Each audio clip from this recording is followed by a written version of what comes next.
Hello, it's February 28th, 2017. I'm Tony Smario, coming from my father, BroSal.org YouTube channel with a World War III This Week update.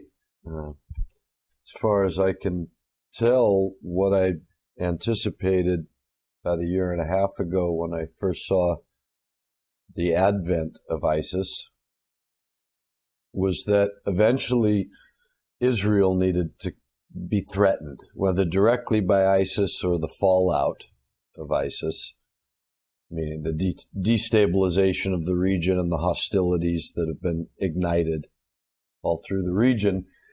I knew that it would have to come down to Israel. I had no idea at that time that, Donald Trump would become president, and with all this ultra right-wing sort of politics that, fuels all of this story. But now it's becoming clearer to me that the time that this great war that's coming, must be getting closer, because anti-Semitism is becoming I feel like there's an anti-Semitism hoax going on at the moment. All the reporting, for instance, of all these cemetery gravestones being knocked over and bomb threats to all these Jewish institutions in America. It's just so convenient that it's in these areas of America. Nothing happened, but it makes huge news.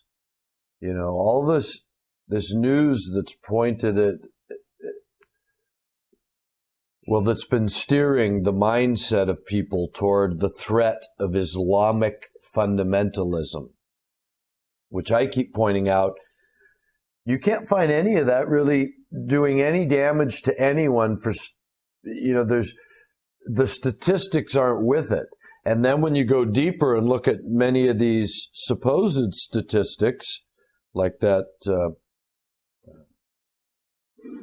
the way the FBI's been setting it up, what's it called? The Newberg sting, that I'm always trying to tell people to go, pay attention to that documentary. That was really important in the understanding of how this, the world that we view as being manipulated for us so that we can view it the way we're supposed to with this Islamic terrorism, that the FBI is even out there, recruiting, offering to pay anyone that they can then through the media try and connect to being Islamic, to, being a terrorist, and look at what all this terrorism we have in our country. When the truth is, the only terrorism we have in our country, or let's put it this way, whatever terrorism does exist in our country, it's not coming from people of Islamic faith any more than it's coming from people of Christian faith, in the sense of true terror acts of senseless killing and terrorism. This is not an Islamic thing. So for our president, for this whole narrative to be based on, the Islamic nature of it, and then even what had to be an intentional outrage that goes toward what I want to also talk about today with the chaos, the stimulated chaos, this intentional outrage of the 7 countries we want to ban immigration, or statistically account for almost none of the terrorist attacks that we even, that we do put on, no matter how fluffed up or artificially enhanced our statistics are, counting these people that have been recruited by the FBI as Islamic terrorists, when they're no such thing. Most of them are Americans that live here, so they're not from those 7 countries. 9/11, none of them are, nobody's from those countries. All this outrage that then I say it's all part of the show, that then the the court had to say, you can't do this, because they knew they couldn't do it to begin with. It was not only an outrage on the level of prohibition, but it would have created, many logistical, unnecessary gridlocks and nightmares, for all the innocent people, which is all of them, that suddenly couldn't go between these countries to visit family, carry on business, all the things that would have gotten interrupted suddenly, that were threatened. That was the outrage of it. Over something that's got statistically, you might as well, if you want to really stop violence and stuff, you might as well outlaw, children from having bicycles, since most of them ride their bicycles to the crimes that they commit. That's their getaway vehicle. And they commit many more crimes that result in injury, death, and destruction, I imagine, than Islamic terrorists. That whole argument can be undermined from the start. So anyway, going toward World War III, I think you have this narrative that has to bring in these Islamic terrorists to fight the Zionists. That's your whole proposition. And so I've been seeing from the inception of ISIS that means that they can't just threaten everyone else. Somehow Israel's got to be brought into the mix. So the whole thing has been it's upset the whole region, which has brought Israel in through the Palestinian issue. And now, as I say, trying to stand back and look at the narrative as not something organic, but something being created on purpose, this Donald Trump presidency, to be able to stir that pot, which of course is what it is. The only president now that's going to move the embassy back to Jerusalem and all these kind of things, shut down the airports. And I still find, there's a couple of points I want to keep driving home to people, because I don't see why I'm the only one making these points. So that think these points need to be referenced so often. The fact that the media speaks about Donald Trump doing this and Obama doing that, as if, I guess, during the Ronald Reagan era, it was Ronnie and Nancy sitting around the campfire, right? Nancy, while you're pulling my boots off and I'm looking at your behind, what do you think we ought to do with Iran anyway? Oh, to hell with those people, Ronnie. You're right, Nancy, to hell with them. Why do they present it to us as if Donald Trump, we'll have to see what Donald Trump thinks about abortion? We'll have to see what Donald Trump thinks about. I find this, I'm blown away at how pervasive this image is that our foreign policy was based on Obama and now it's based on Donald Trump. When it's clear that since the Carter era, at least, it's been based on Henry Kissinger and think tanks surrounding, the same think tanks, let's say. It's not a bunch of new think tanks. Obama didn't bring a bunch of new think tanks in that said, oh, yeah, Kissinger and those guys were nuts. Here's what we got to do. So this is the absurd part that to me is very telling in the wool being pulled over our eyes about what's really going on.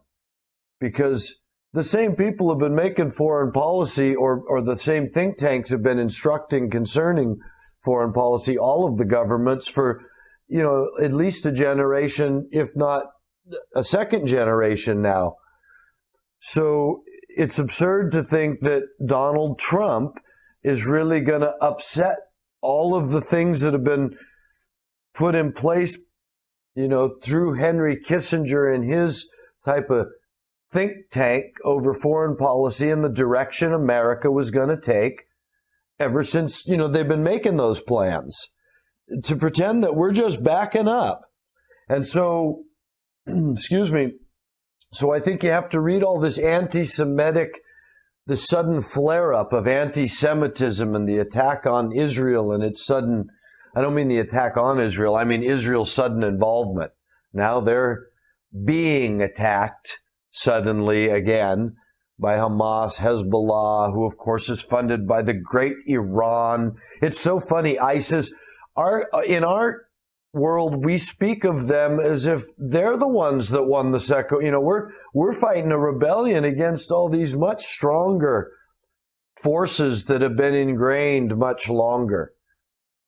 When the truth, of course, is the other way around. Most of the people we're fighting have been funded by the same source has been funding both sides for a long time.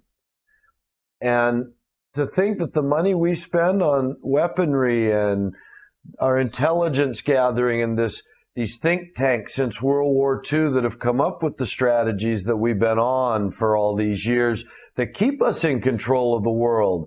And you can see that, by the way, the dollar's the one that nobody can get out from under it, right? The World Bank keeps crippling economies, stealing the resources of countries and of people. Nobody gets out from under that.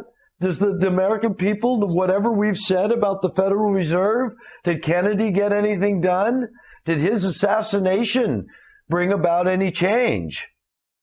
So that's how you can tell, where the chips are falling.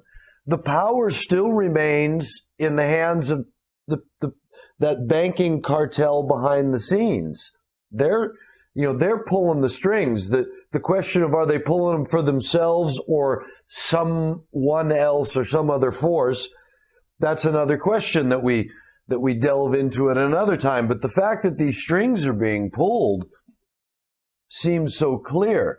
And part of the telling nature of it is that the media, speaks about, what's Donald Trump going to do about foreign policy? Not where's he getting his information and where'd those old think tanks go wrong and what are the new think tanks thinking and when did that happen? And why do we keep talking about Obama did this and Trump's doing that?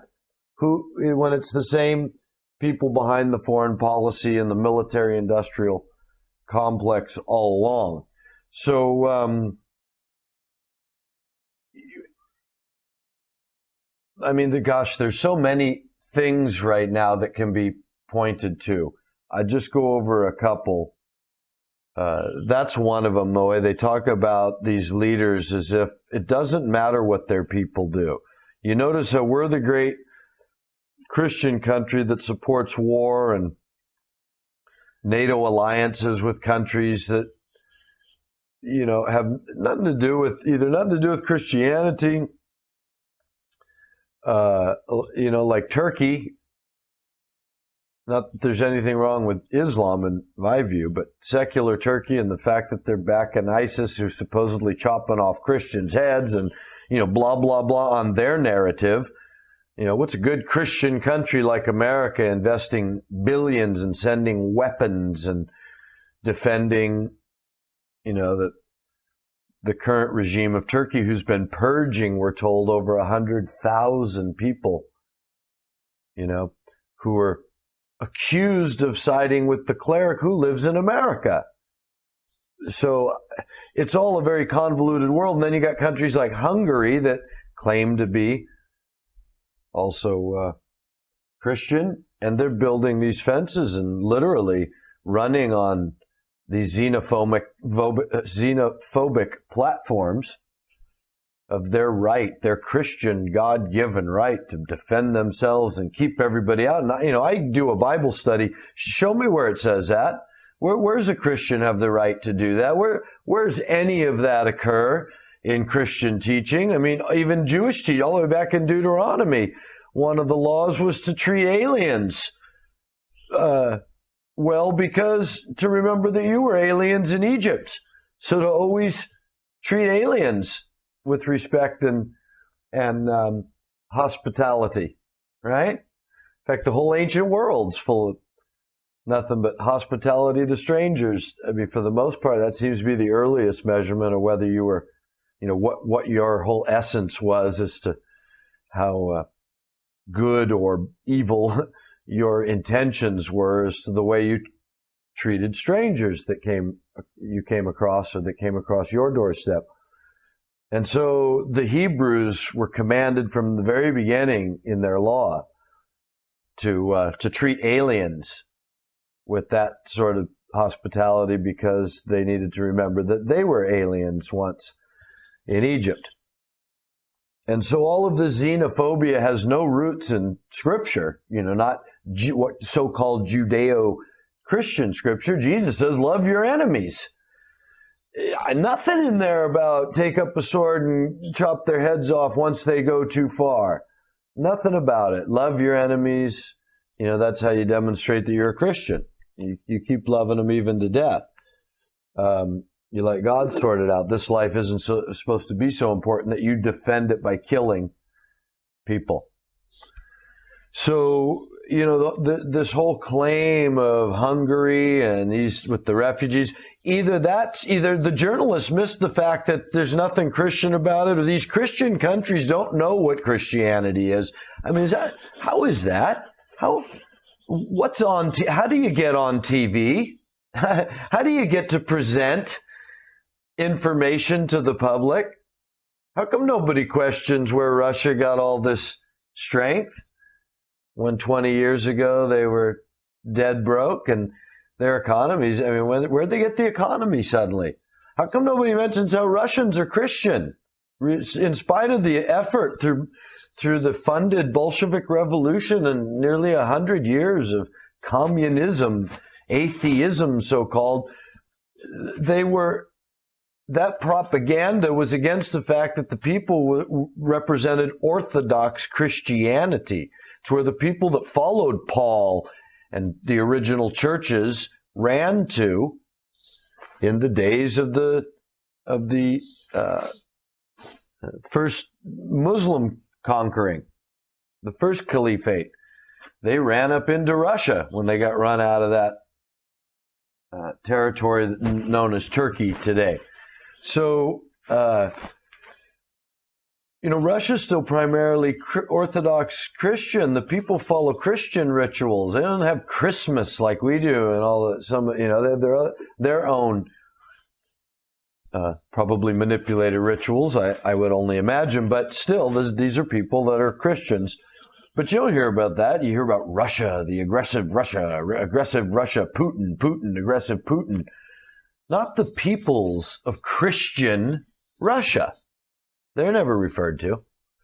And they go through, from the little I know about Russia, they have a lot more sort of ingrained ritual in their lifestyle that demonstrates a connection to their Christianity than Americans, who now argue, as I want to point out, in this chaos and division that's certainly coming before this war, how, in our schools, in our public places, no more recognition of Christianity. That's offensive because of our freedom for everybody else to recognize what they want, which is an odd thing, since it was our Christian principle that allowed the only other, one of the only locations in the world where you could actually worship an alternative way to the official worship of the land, right? And that was supposedly because we were Christian, we allowed others not to be, and to have their own churches that weren't Christian. You want to be a Satanist and have a Satanist church? You bet. I'm still, of course, that's the Christian thing, not to conquer people, to let love do the conquering. People want to be Satanists? Well, America was the first country to say you can be, and you can build your church, and you can be officially Satanist, even though the country's officially Christian. And it was because it was officially Christian that you were allowed to be officially atheist or Satanist or anything Hindu, any other thing, and believe it any way you wanted and practice it any way you wanted, within the boundaries of the very, very open boundaries of, you couldn't hurt other people, kill other people or such, but you couldn't do human sacrifice, for instance. But you could do mock human sacrifice, right? You could do anything you want and worship any way you want. And it was because of our Christian understanding of life that we allowed that. So this whole, the fact that that doesn't even come up in the entire journalistic discussion, except from the right-wing Fox News sort of stance that seeks to just provoke from that blind Christianity that still says, yes, Christians let you have your own statue, so what we need to do is strap guns on our kids and make sure everybody gets to do that everywhere, including here, through military force, not through Christianity, not through love, not through showing the world our love. See, because you can't conquer. See, to think that you need the weapons is just part of the lie. It's part of what would have to be the evil deception, and Gandhi is the proof. If that's not God's proof in the world, then I don't know what spirit was behind Gandhi that told him, don't touch any weapons. They'll cut your head off. They'll kill us all. And they have the right to. If you pick up a weapon to fight them, well, it's force against force. But if you simply deny them your energy, your worship, you won't worship their power. You won't worship their weapons. I don't care. Kill me. I won't fight you, but I won't work for you. I won't do what you ask me. And the couple of people that know what I've been saying all along, even when I was blogging it 10 years ago, I had already been for years saying there's only one answer, and that's for everybody to take on that Gandhi-like vision and say, no way. Oh, hey. Don't give me Obama. Don't give me the next lying, cheating Congress full of crud that gives me health care that that is so low, even in the statistics, you can't even pretend that it's good for me. It's good for the people who sell it. Same with everything American, funny enough. I mean, gosh, coincidentally enough, all these good people in Congress have given us a world in which it's only good for those very small handful at the top that provide what we have. And so I saw years ago the only way to stop that, since they have all the guns, is to just say, no, I see through your game. I won't, you're not going to get me to do it anymore. And so for me, it meant getting out of the country. It's a very difficult thing for people to do, because we can't sit out as a community. That's what we should do. All just, find that little piece of land, start planting food, pull our resources, get together, take all our money out of the bank and convert it to food and materials and all these kind of things, and start, converting money into a real life, a communal life, almost like Quakers. You have to live like Quakers. You have to apply their religious philosophy. But the idea of being self-sufficient, boy, allows you to tell the system you don't like to go take a hike. Unfortunately, I think we're in a place in the world you can't do that. They won't let you do that. And I'm bringing it up because it's all part of this move toward World War III, where we're like in a straitjacket. Humanity is in a straitjacket. You can't just break out. They don't let people just break out anymore. I believe that that's why the indigenous people, had to go, and why there's been that constant, perpetual war on indigenous people. They let them live like as a museum exhibit, but nobody ever invests in their culture reviving and their, becoming part of their environment, or sharing that environment with them and their culture truly. So, and it's, I think, because indigenous people have a whole different value system, and it's very hard to control it from a small group of remote force, right? a removed force of remote interests that can keep the world the way they want it. The indigenous way is that everyone is an open and willing and obvious participant in the life of the community, however big it would become, I suppose, be the idea.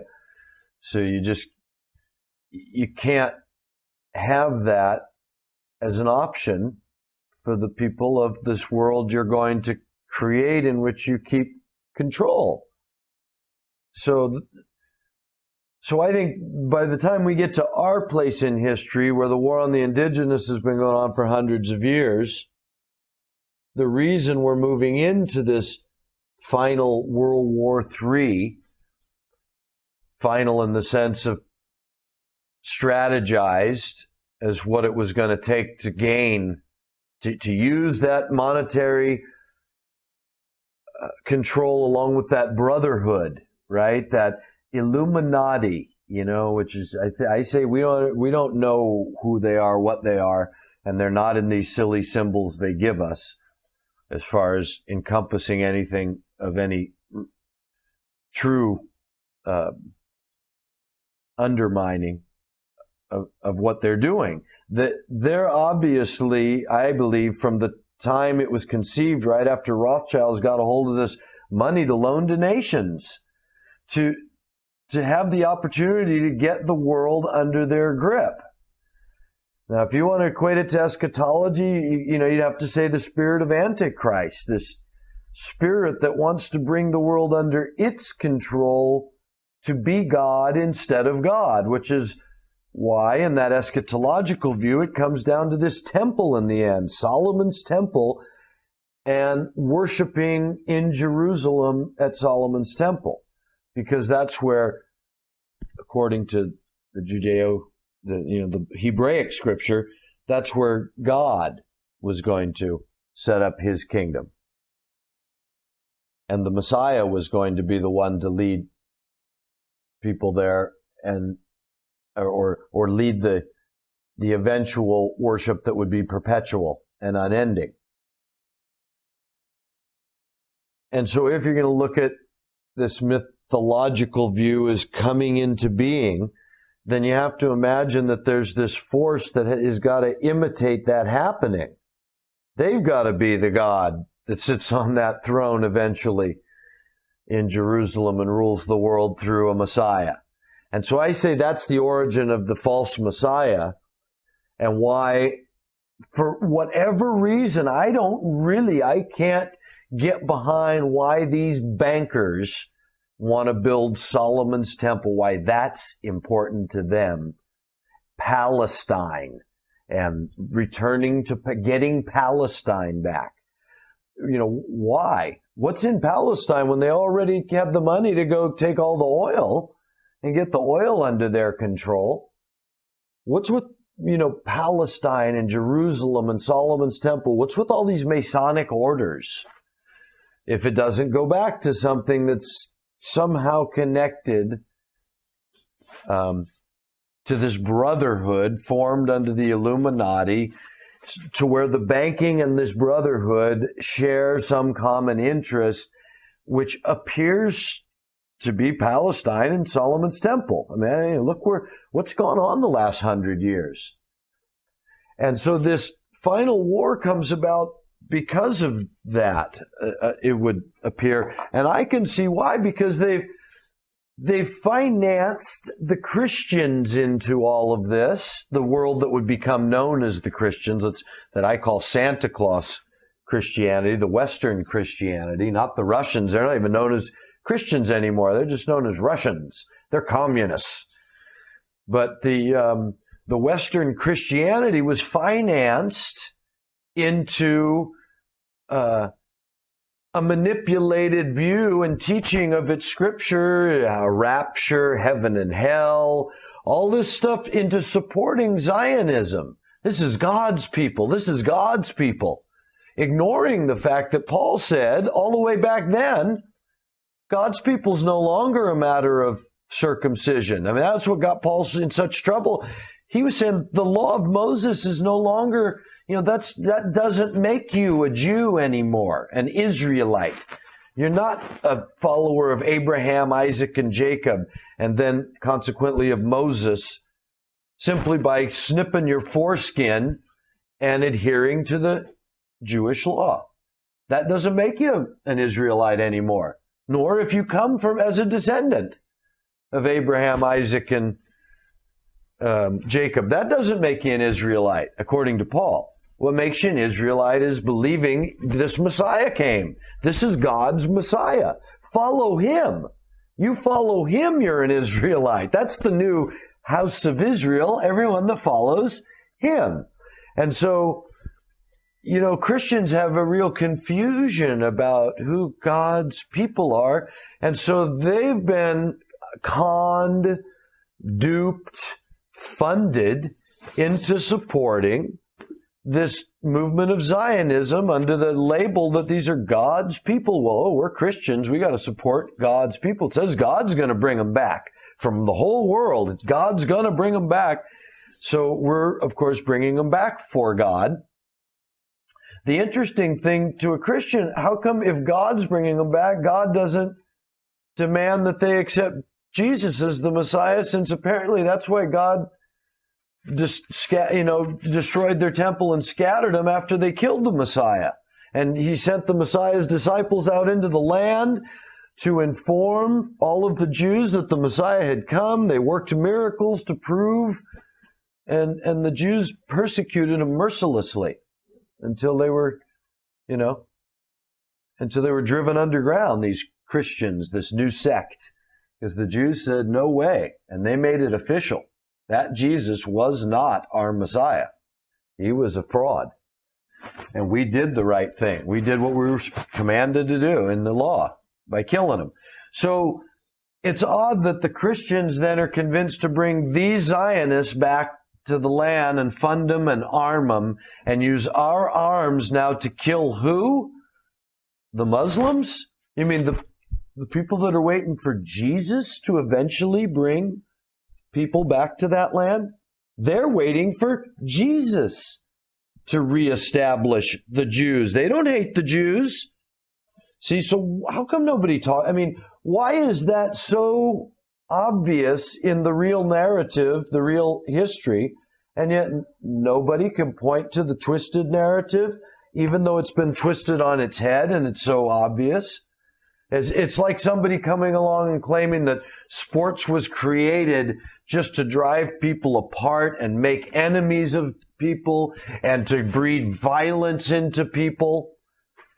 And if that was the narrative, wouldn't someone naturally come along and point out that, geez, at the same time, it also breeds camaraderie and sportsmanship. It teaches people how to get along and play along and share responsibility. There's a lot to competition to be, that's praiseworthy in addition to its possible downfalls.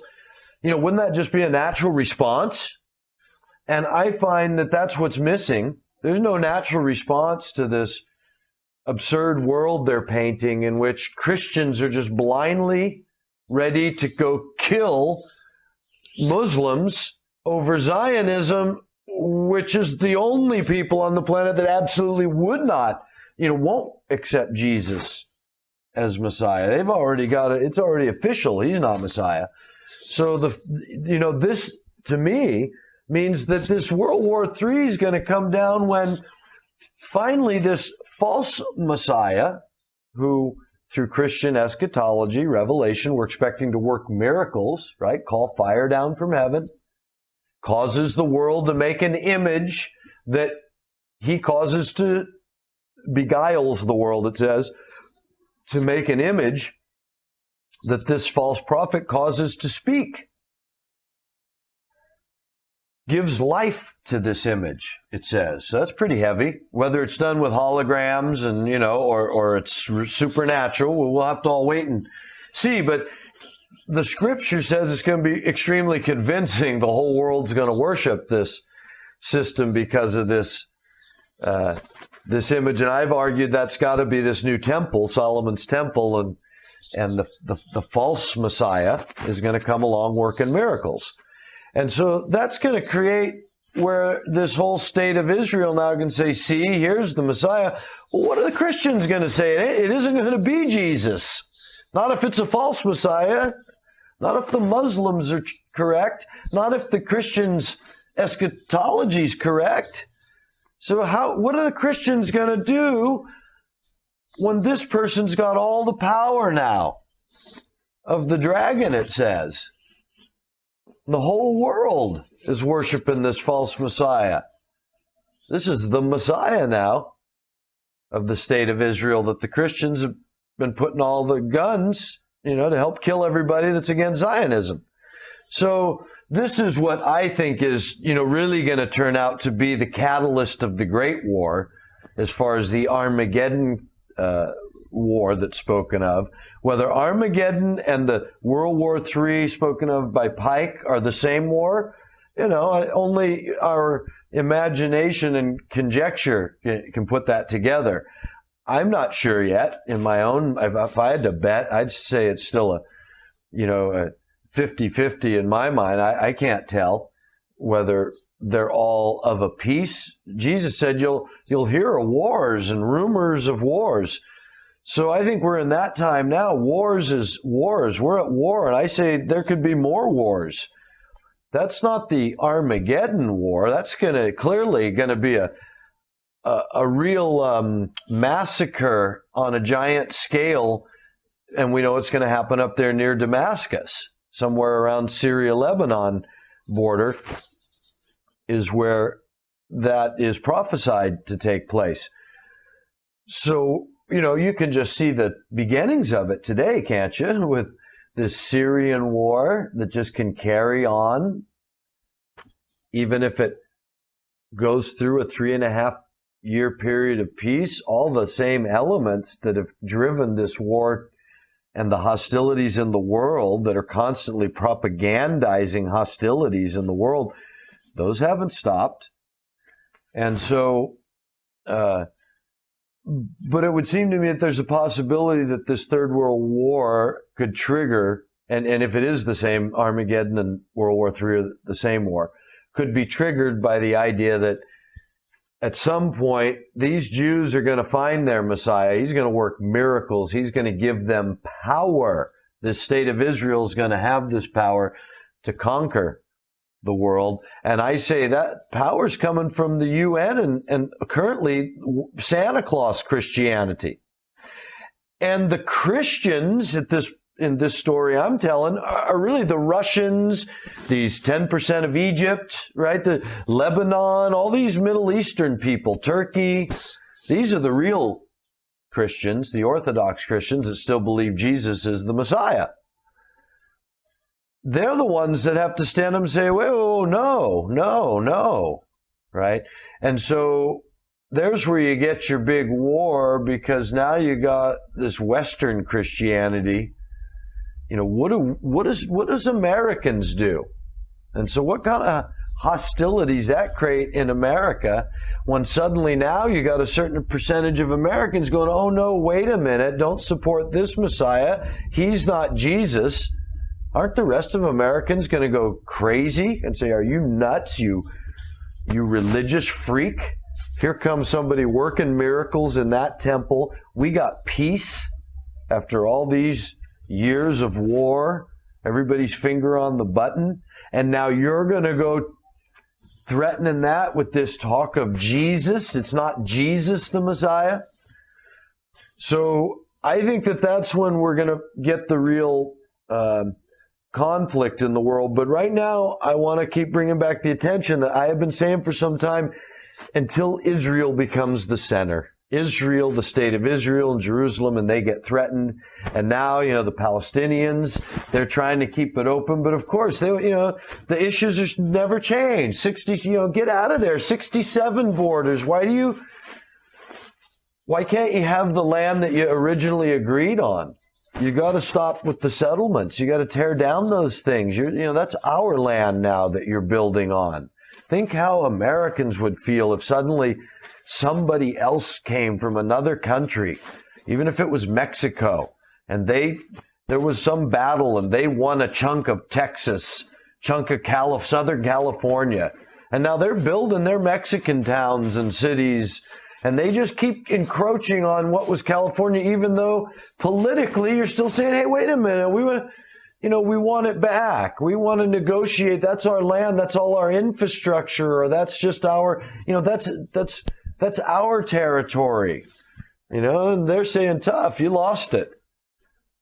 So the whole world has been claiming that what's gone on there, because of the nature of the battles, the nature of the occupation of that land to begin with, makes the settlements illegal. But only the United States, the great Christian nation, stands against all these other nations behind the Zionist nation that wants to build a new temple and wait for a different Messiah than Jesus. That's that's where I believe the geopolitics and the eschatology are most easily, cross over into this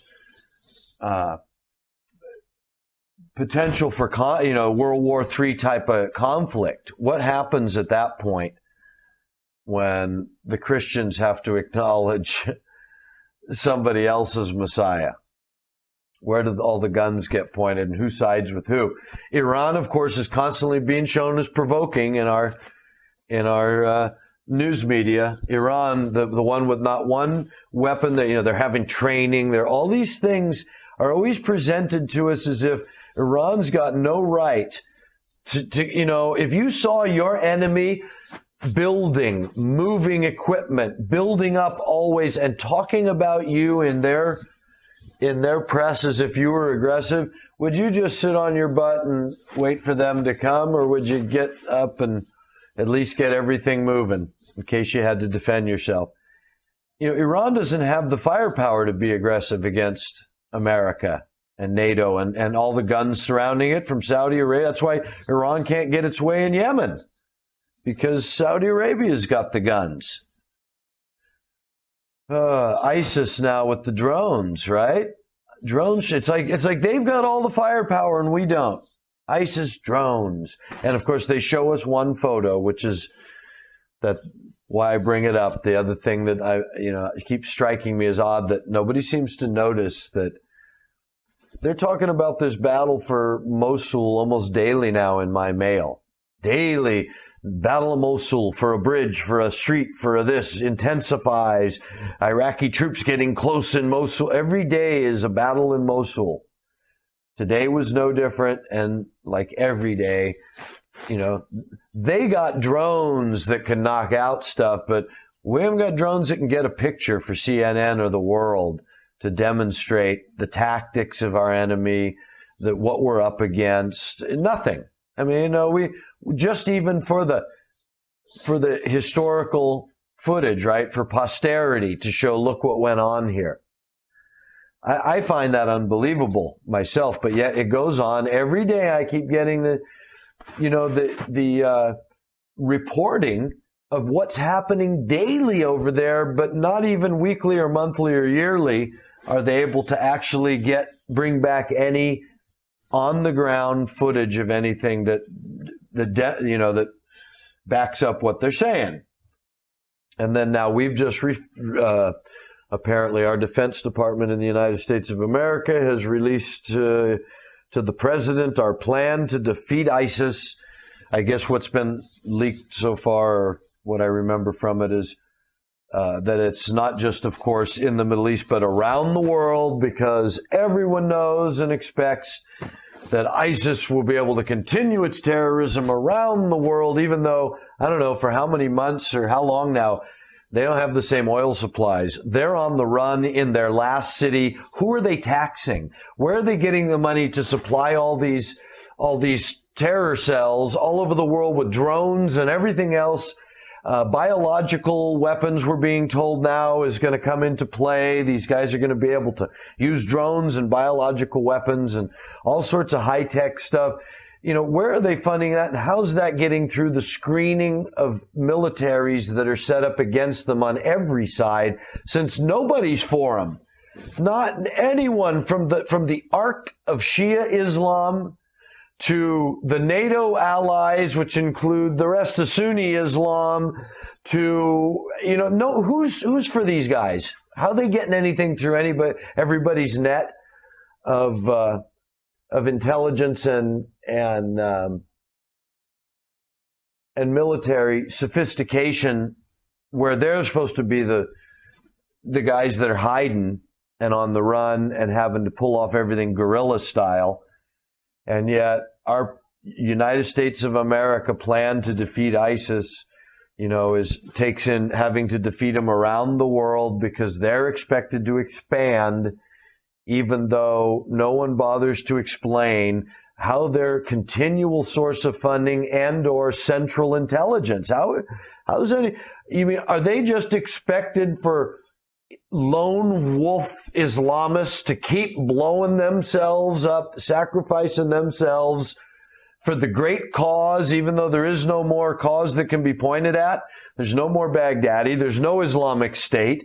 There's no declarations. There's nothing but little cells everywhere that occasionally produce lone gunman nuts. Where's the end in that? What's the point of all that? Again, have they even offered a manifesto? Are they asking for any concessions?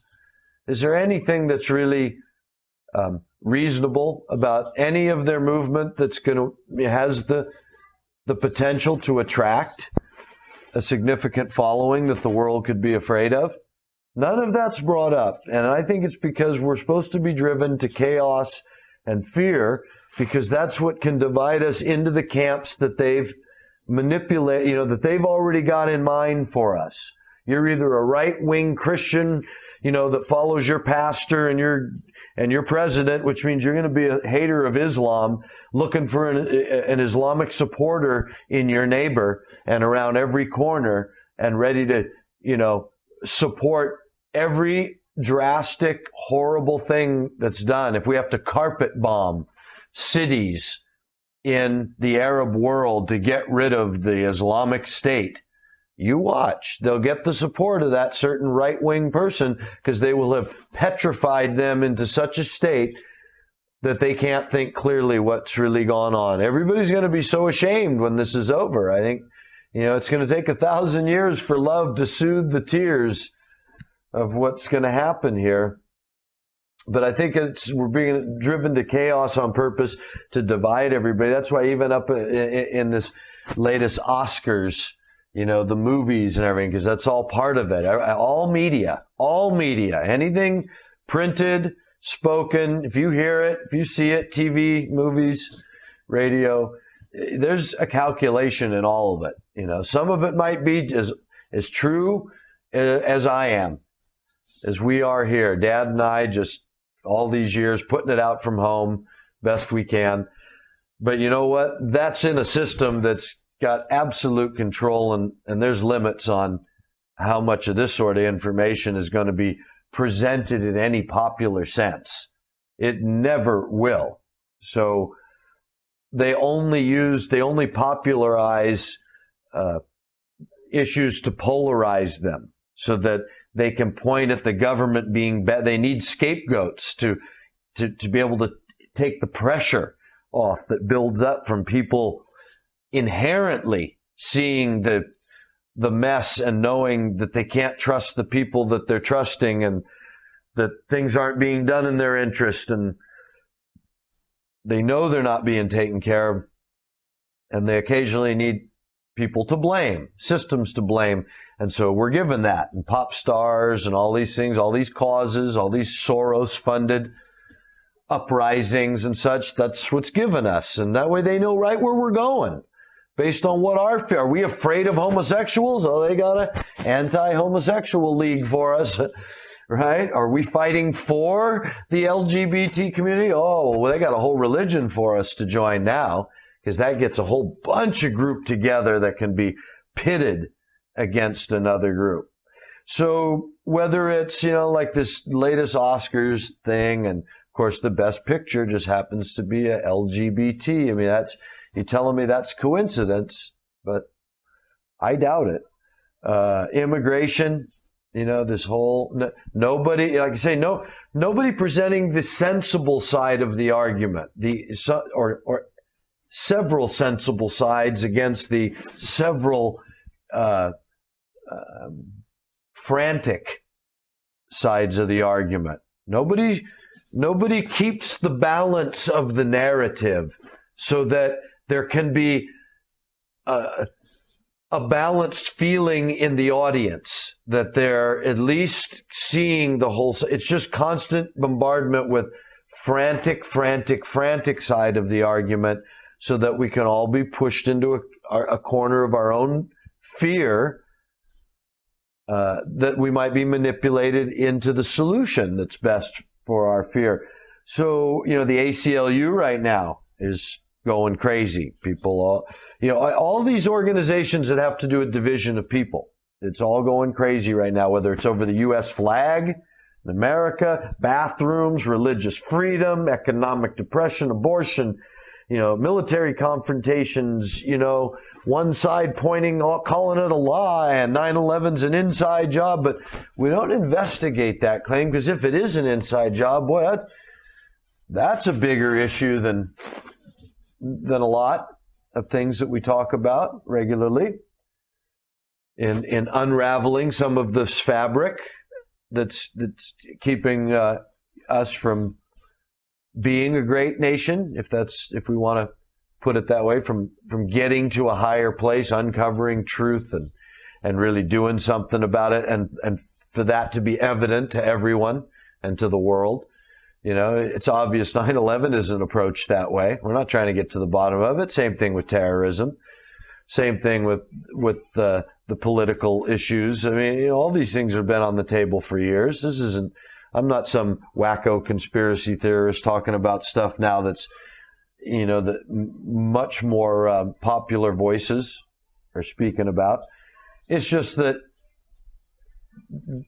the outlet is controlled from the top. So the amount of popularity is designed into it. That's why we follow our pop stars that make mediocre music, and we don't hear about as many of the folk and independent musicians that perhaps make much better music, because that's a dangerous game to just leave it open to anyone.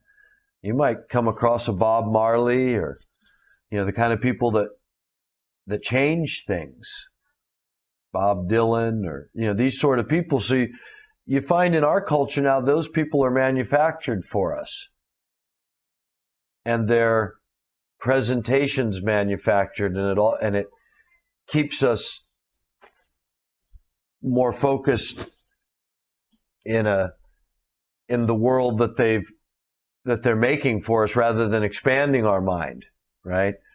At least that's what appears to me, being just old enough to remember the days of 70s music and even 60s music being the norm, and the difference in the artists, the music, the representation of the anti-system nature of it, versus today, the anti-system is driven toward violence, and all of our pop stars, rock stars, movie stars have to be cool and violent, They have to be assassins and killers, and we're always rooting out the bad guy because we're the good guy. The good guy's never follows Jesus. The good guy's rarely the one that lays their life down or allows themselves to be overrun to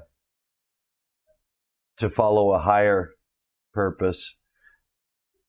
We can't afford, the system can't afford to make that popular, because that opens up all this other thought, these parallel universes of what if.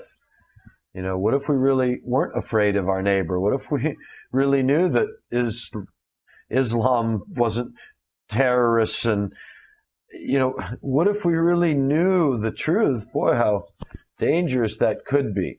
So we can't. We're kept in this world of chaos and division. And you can see by the amount of it and the way it's presented, and the fact that no balance is presented, is, for me, the easy way to to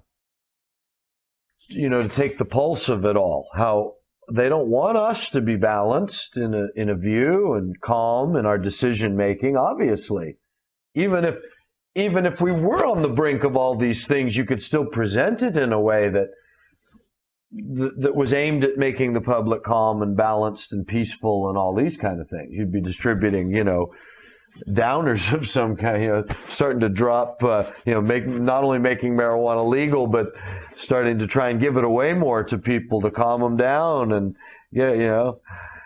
that might be ludicrous. But the point is, you could use those airwaves to be sending the messages, funding the organizations that are, bringing people together, calming nerves, settling issues peacefully.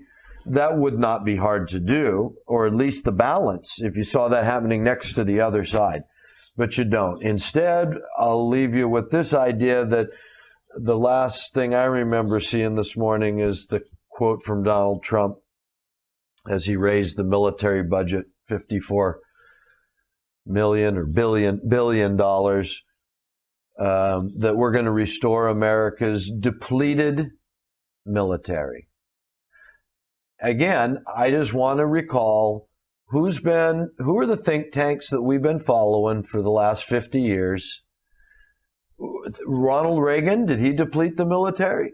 Did George Bush, was he responsible for depleting the military, that son of a gun? Who was behind Bill Clinton's foreign policy and military? I bet if you go back and look at what old Billy Clinton spent, I'll bet he didn't really deplete our military in the face of our enemies, our great threats around the world. Obama, did he deplete in 8 years, have we deplete, well, we've had sanctions against Russia and the rest of the world. What do we say? We expect Israel has some 50 to 100 nuclear weapons. Russia's been broke for 20 years, sanctions on them. But America's military presence, with all the things we've been building, going to space with NASA, the satellites, the sort of technologies like laser weapons, all the cutting edge stuff that we've either talk about and show, have patents for, or else don't talk about, but there's been evidence that surfaced that suggests that these things are under development. But we have a depleted military. That's the way you would characterize our military right now. We're the biggest weapons maker in the world. We sell them all over the world. If our military's depleted, does that mean it's because we're just increasing everyone else's military too much? How do you come up with that term, even as a writer who often is searching for the right term to capture an idea? To describe America as having a depleted military. Depleted. What? You mean the stuff we dropped on ISIS? Did that deplete us? So, I would ask people to pay attention to how World War III and where, and that probably there's going to be a peace process over a temple first, that these wars we're in right now are probably not going to lead to World War III directly, but indirectly they're the setup. And everything that's going on now, all this buildup and the talk of Russian aggression in the Ukraine, and we got to move weapons to Poland, and it's all part of the setup, I think. Anyway, we'll keep track best we can. Thanks for being here. Talk to you soon.